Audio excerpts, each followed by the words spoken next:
আসসালামু আলাইকুম প্রিয় দর্শক। বর্তমানে পুরো বিশ্বের মধ্যে যে একটা যুদ্ধ বিরাজমান হওয়ার সম্ভাবনা আছে, তার প্রধান কেন্দ্র হচ্ছে ইসরায়েল এবং ইরান। তো ইসরায়েলের হামলাগুলো আকস্মিক হচ্ছে, লক্ষ্যবস্তু ফিক্সডভাবে বের করতে পারছে, কিন্তু ইরান কৌশলগত দিক থেকে ভিন্ন সিস্টেমে হামলা করছে। এখানে একটা বিষয় লক্ষণীয়, ইসরায়েলের পাশে যে দেশগুলো আছে, বেসিক্যালি আমেরিকা, ফ্রান্স, যুক্তরাষ্ট্র, বড় বড় দেশগুলো, এরা প্রায় সবাই পারমাণবিক শক্তিধর। সেক্ষেত্রে তথাকথিত সাপোর্ট দিয়েছে পাকিস্তান, তারপরে তুরস্ক এবং চীন কাকে দিয়েছে? ইরানকে।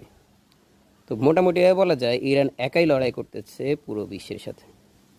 তো সেই 81 সাল থেকে ইরান যদি লড়াই করে এ পর্যন্ত আসতে পারে, এত সহজে কি ইরানকে ভেঙে ফেলা যাবে? কি মনে হয় আপনার?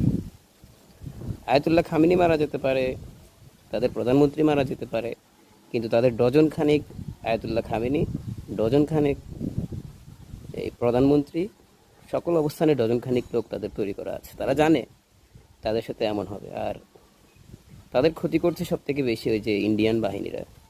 ইন্ডিয়া এবং ইসরায়েল একই নীতির দেশ।